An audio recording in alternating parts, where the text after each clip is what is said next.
The night it smiled at me, I memorized the curve of that mouth like a warning. It was wrong in a way that made my skin crawl, not because it was ugly, but because it knew how to pretend.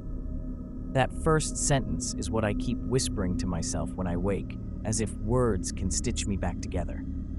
I live above a dry cleaner's shop now, in a building with paper-thin floors and a landlord who never locks the boiler room. The rooms are small and smell of damp cardboard and old soap. For 3 nights before I found it, I heard a rhythm, the tiny, steady clack of something being threaded, as if someone was sewing the dark into seams. On the 4th night, the power went out, and the building filled with the kind of silence that presses on your ears. I thought I had imagined the clack until the moonlight found the outline of a trunk in the corner of my apartment, and a smell, acrid and not quite human, rose like steam. I opened the trunk with fingers I couldn't feel. Inside, layered between moth-eaten coats, was something wrapped in brown paper and twine, like a gift someone had tied for themselves. I should have left it. I didn't. The paper rasped under my nails. The smell hit my throat. Old fat, disinfectant, the copper tang of dried blood. And for a second, I tasted metal where there was nothing in my mouth. Unwrapping it felt obscene and inevitable. The thing beneath the paper was a mask, creased and soft as if it had been worn too long. It was the color of old parchment, streaked with darker lines that might have been veins. Stitches ran across it in a jagged, practiced haste, thick black thread looping like a chain across a cheek into the hairline where it bit into scalp. The eye holes were not empty. They were small, glossy hollows that seemed to hold a memory of someone looking back. When I lifted it out, the leather whispered, and for a heartbeat, I thought I heard a breath. I set it on my kitchen table and stared like a fool. The room narrowed to the span between the mask and me. Outside, the streetlights hummed. Upstairs, an argument in a foreign language bled through the plaster. My hands trembled. The kind of tremble that makes you drop things, that makes the world tilt a fraction and never quite correct itself. I wanted to throw the thing away, to light it on fire, to go to the police and pretend none of this had happened. Instead, I put it on the table, face first, as if inspecting a stranger's photograph. There is a hush that comes before recognition, a tiny, private silence where your brain offers you choices and then refuses them. In that hush, I noticed, too late, that the mouth on the mask looked very much like my neighbor's laugh. The scar along the temple matched a childhood memory I had of falling off a bicycle.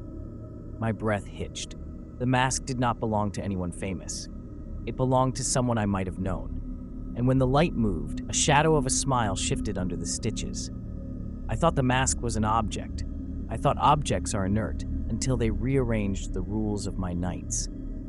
After that first hour of staring, I wrapped it back in the paper like you wrap a memory you don't want to touch and pushed it under my bed.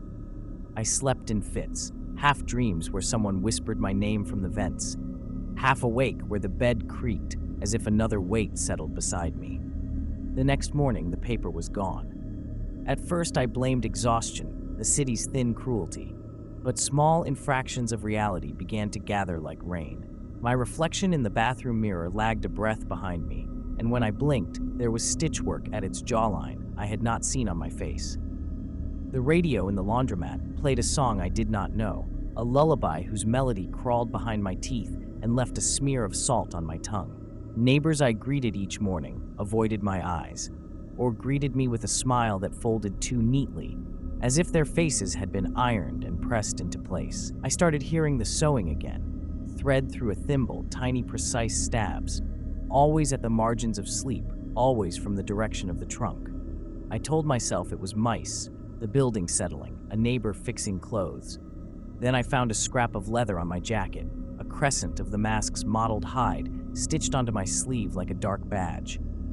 I peeled it away with shaking fingers, and the skin beneath, my own skin, felt warmer than it should have, as if something had been pressed there for a long time and was only now letting go. The first real night of terror was not cinematic. There were no roaring chains or sudden lights.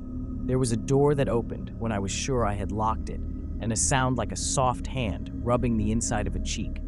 I walked into my living room, and there, beneath the lamp's weak halo, the mask sat propped in my armchair, lopsided, as if someone had just stood and left. My heart banged hard enough to bruise the ribs. I wanted to run, to grab a knife, to call someone, anyone. Instead, I whispered its name like a prayer. What did I think that would accomplish? The mask looked at me, or rather through me, with those glossy hollows that held something like memory. It took hold of small things first: my sleep, my appetite, my sense of who was allowed to touch me. It suggested in tiny, polite ways. I dreamed I was dressing for a party I had not been to, and woke with my shirt buttoned wrong, a fine thread trailing from the collar. I found receipts in my pocket for places I had never been.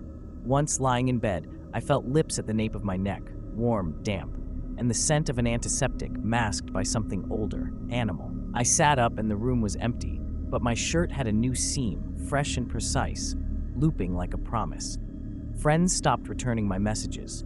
When I saw them in the street, their faces softened into something polite and distant, their eyes skimming past me as if they feared catching whatever I had. I began to notice, with a cold precision, that laughter around me had changed.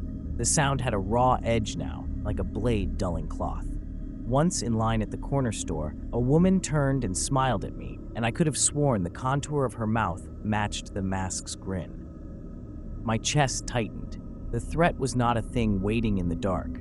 The threat was translation. It wanted me to become the sentence it had been stitched from. The night stopped being measured in hours and started being counted in stitches. By then I could tell when the mask had been near me by the sound it left behind, a soft, wet rasp like a needle drawing thread through meat.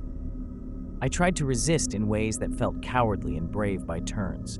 I double-locked my door. I slept with the light on. I drank until the world blurred enough to be bearable. The mask laughed at those attempts, the way a dentist laughs at a child's promises to floss. One morning, I woke to find a mirror propped against the wall at the foot of my bed. I don't own a full-length mirror. I don't remember moving it there. The glass had heat in it, like it had been carried through a sunlit room, and the surface hummed faintly when I leaned in. For a second, I thought I saw two reflections, me and me with the mask already on, sitting on my chest, hands splayed like a conductor. My breath fogged the glass. When the fog cleared, the second figure remained, grinning with those stitched lips.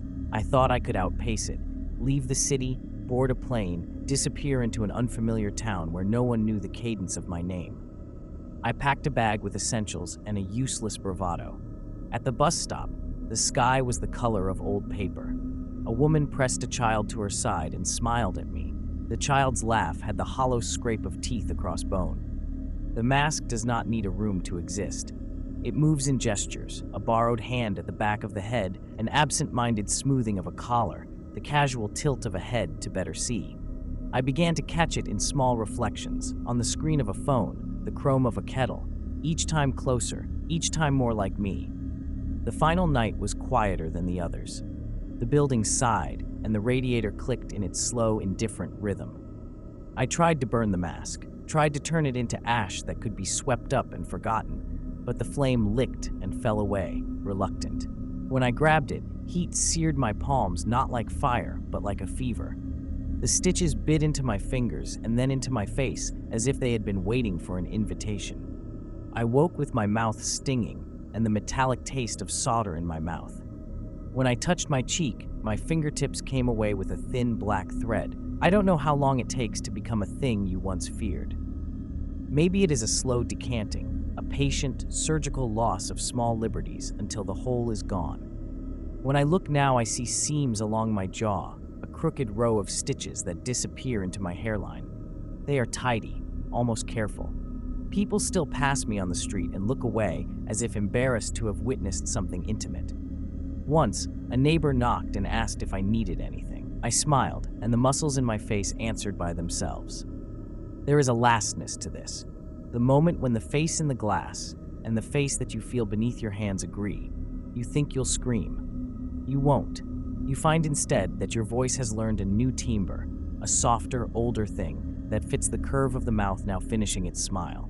It is still smiling. Subscribe to Horror Story Bar.